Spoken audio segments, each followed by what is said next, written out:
In this video, I'm going to be taking you through replacing all of the bushings on the rear suspension of a Mark I XC90. Now, it doesn't matter if you have an all-wheel drive or a front-wheel drive. As far as I can tell, the bushings are the same. So we come right over here, and we can see got a lot of bushings. So for the front, these bushings here are for the lower control arm. There are 4 of them. 4 there. The upper control arm uses 3 bushings. Then the arm that you adjust the alignment for uses 2 bushings, which is actually the same 2 bushings that are in this box that go on the lower control arm. And then you have the trailing arm. The trailing arm bushing is here, which is, again, this one's a completely different one. And then there's on the trailing arm there are 2 bushings. If we come over here, we got the upper one up here, and the one I just showed you is the lower one for this trailing arm. Now, I've already replaced this one about 2 years ago, so that one's okay, but all the other ones are not really good. So anyway, now since you're going to be taking all this apart, you may want to replace other stuff, like your coil spring. This coil spring, not sure if you can see on camera, but the bottom part of it is really rusted. So I have a new coil spring over there. Also, this car's using the Nivomats in the rear, so it's probably just a general good idea to just, if the spring coil's rusted and you're going to take it out, just to replace it, because the coil spring is a lot cheaper than the Nivomats. Now, there are different part numbers depending on which suspension you have for your coils, so you're going to have to figure out, what mark suspension you have. But anyway, besides that, I have already taken apart the other side. Got the coil out, and everything is on the floor. Got the caliper hanging there, but something you may also want to do is replace your sway bar. I know with this car at least, the rear sway bar is not making any noise, but the front sway bar squeaks quite a lot, and it's actually pretty annoying. So instead of going with an OEM replacement for the sway bars, I'm going to go with an aftermarket one, which means I'm going to be replacing the rear sway bar and also the front sway bar. Now, if we come over here with no arms, we have the trailing arm bushing right here. Then, there's a bracket that will bolt right there that holds the upper control arm bushing. Way hidden up here. You can see right there, I've pushed in one other bushing right up there. We have our, I'm not sure what arm you would call that, but connects right there. That's going to be the back of the arm. This long arm right there. That would bolt onto there, and then on here we have our trailing arm bushing, our lower control arm bushing, then that long bar is bushing, and our upper control arm bushing. So there is quite a lot of bushings back here. The only ones that I would say are really difficult to replace is this one here, and especially to take these out, take that one out, and the rear one on the lower control arm right there. Those 2 bushings are incredibly difficult to remove. They really get stuck in there. And basically, to remove the back one, I had to literally destroy the bushing to get it off. There's no way for me to just press it out. Now, I'm hoping that the other side I'm going to show you is going to come out a little bit easier than that, because that took me quite a long time. But beyond that, let's go ahead and start taking the driver's side apart. Now, one thing I did not have in the pile is on the bottom and top of the spring, as you can see a little bit up here, there is a rubber piece that goes around it. And with those new springs I got, it doesn't come with it. So you do have to buy that separately. I'll have all that in the description. So now what I'm going to do, now to take the lower control arm off, you have to remove the trailing arm. That's your trailing arm. And then this bar that I keep forgetting what it's called, because you have to remove this bar. So there's 2 bars to remove before you can remove your lower control arm. Now I would suggest putting a jack under here, just putting a little bit of tension on here, because a lot of these arms are, especially the trailing arm, is under quite a bit of tension. Yeah. Alright, so on this side, everything is a lot more stuck. So I went ahead and removed the muffler because it's in the way. Alright, so now the there's 2 bushings on the upper control arm which are a little bit strange, but I won't focus. Oh, there it is. So as you can see, there's a bolt going through it, and you take the bolt out and it holds the, basically all this bolt does is it holds the bushing in place. So as soon as you get that bolt off, the control arm separates from the bushing. And it's the same thing on the back of the arm. Up here, way up there, right in that hole, there's another 15 to take off to remove that. And then up front here, you got that weird aluminum bracket. I don't know why it's aluminum, especially that it's surrounded by steel. But what you're gonna do is you're gonna undo these 15s, and then this whole thing is gonna drop. So you have to secure your caliper, and then we're gonna remove this ABS sensor before I keep going. Then once I got everything out of the way, also don't forget to remove, you need to remove your 15, and you also need to remove the rotor before you take everything off. You'll see why that is in a few minutes.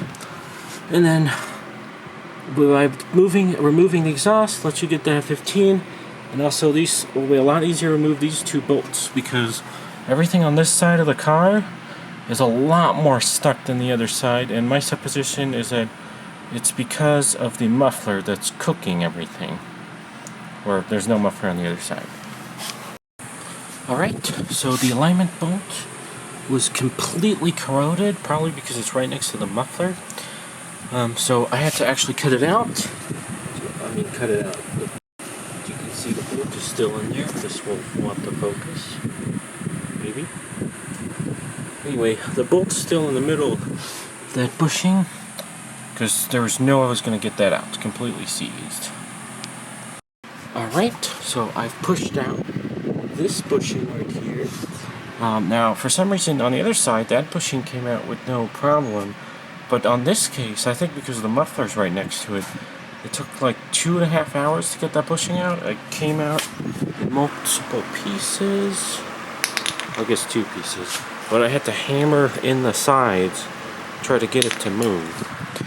So now I'm pushing out this bushing. Now this is the really, really hard bushing to get.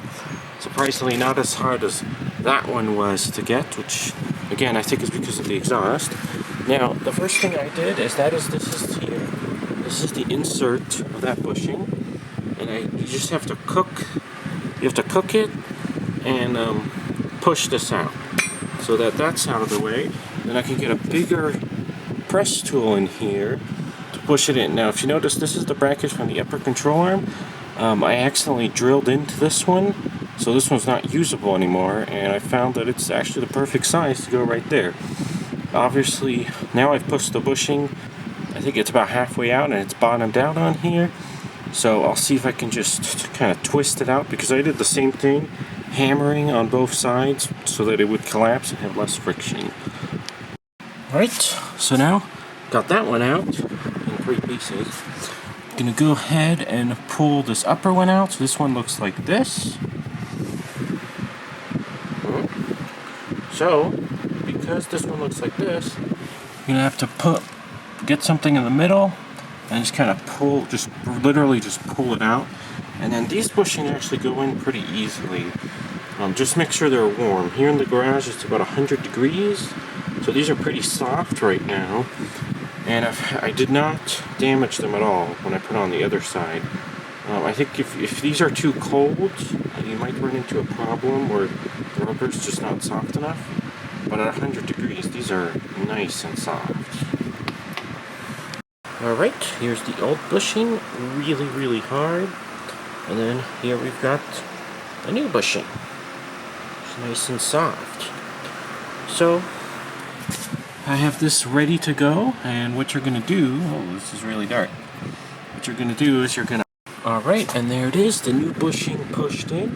Now, one thing I did do before pushing that bushing in is I sanded the outside of the bushing. Now, not a lot, but just a little bit, which made it a little bit easier to push in. Not much, but a tiny bit. Maybe didn't do any difference really, but I was able to get it in all the way. I used this piece here. It's probably really dangerous. So now that that one's in, I'm going to go ahead and focus on the bushings on there. There are 4. And then we got another 2 bushings here. And 1 other bushing there. But these 2 bushings are pretty easy. And all the other ones should all come out fairly easily. Alright, so this is how I'm pulling out this bushing here. Now for these 2 bushings, I was able to use the U clamp. I think that's what it's called. So for this one, which goes like that in there. No, it goes the other way. It goes like this. You can just push right in the middle there, and it's unlikely this bushing will break in 2. It should just come right out. But this one here, which is here, you have to get, I guess I have them all on here. It's going to be sticking out a little bit, so you have to get something flat on here to just push it, just so that it starts moving. And as soon as it starts moving, then you could just push right in the middle here, and it won't separate, unless your bushing's a lot worse than mine. Alright, so now I have all of the bushings put in, well, except for one, that one right there. I accidentally damaged one from, if you look over here, oh, that's not very good. You have to push this bushing in from the outside, and I accidentally pushed it in from the inside, and when you do that, you basically destroy it, because there's a little lip on the other side to prevent you from going too far, although it will let you go too far if you push too hard on it.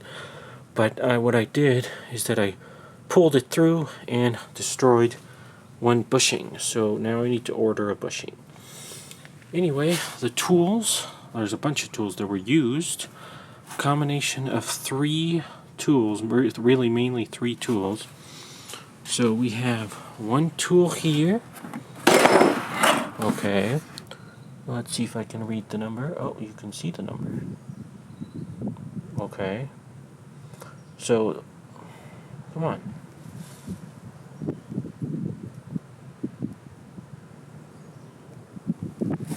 Unable to focus, huh?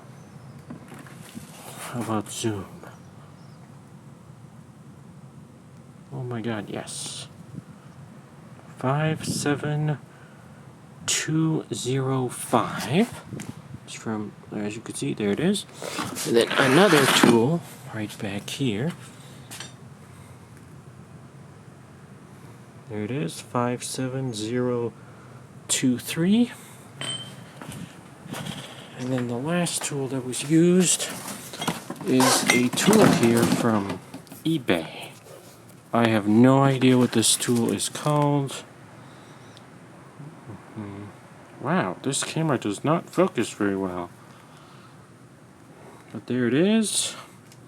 I'll try to see if I can find it on eBay, but unlikely I will. This tool's really old, but I'm sure there's one on eBay somewhere.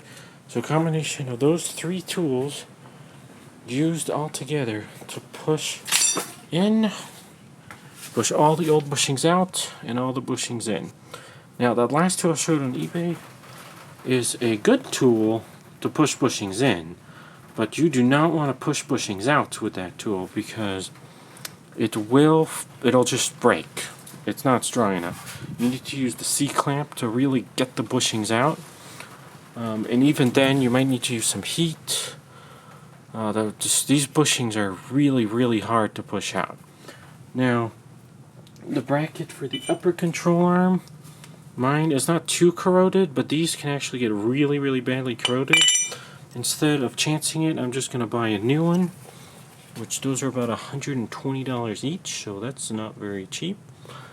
But that's cheaper than that breaking and losing control of your car. So I'm gonna do that, then I'll come back to put everything back together. Alright, so I got all this back together, the brand new spring, and I'll take you through the steps on the other side. These arms are also pretty rusty, so I did paint them. I didn't paint the outer one, but I painted the lower control arm, the upper arm, and the trailing arm. Now, I didn't tighten nothing. Everything's loose here. You need to load the suspension up before you can tighten everything. Something I am noticing is that a lot of these bolts here, you can do it with the wheel on, but there is a couple you probably can't, so I'll have to figure that out as we go. Also, have the new sway bar in there. Nice blue big sway bar from IPD. The other thing is, you can see here that I kind of damaged the plate, or I scrubbed some of the paint off, so now I have to clean that off and put a little bit of paint on it so that it doesn't rust. And on the other side, so far I've only put the upper control arm. Again, this one is loose up here. Also, I have the brand new brackets from Volvo. Those are about $120 each. They're really expensive, but the old ones were pretty corroded, so getting those new is probably a good idea, because if this were to break, this is aluminum bolted on steel, which is never a very good idea. It'll corrode to the point that it can actually break. And if that breaks, your upper control arm is kind of going to be flopping around, and that may not end very well. Okay, got the lower control arm bolted on loosely. And then here we have the spring. We get the insulators here, or isolators, I'm not sure what Volvo calls them. But there's one on the top and one on the bottom, and these do not come with the spring, so you do need to buy those separately. 2 for each spring. Alright, so I put all the control arms pretty loose, kind of snug. Then I put the wheels back on and drove it onto the ramps. Then from under the car, using some wrenches, a 15, 19, and 18, and then a 15mm socket, you should be able to crawl under there and tighten them all up. I did use an impact to put the sway bar links, because those are pretty annoying to mess with if you're trying to use a wrench. But besides that, you should be able to tighten everything under there with a wrench. Now, if you think you didn't get something tight enough, that's not really an issue. You could just, as long as you get it tight enough, you should be able to jack the car up and the bushing won't move, and you could make it tighter. Besides that, now it's time to go for a short test drive. Obviously, the alignment's going to be way off, but there is no muffler, so it's the perfect time to go test drive this V8.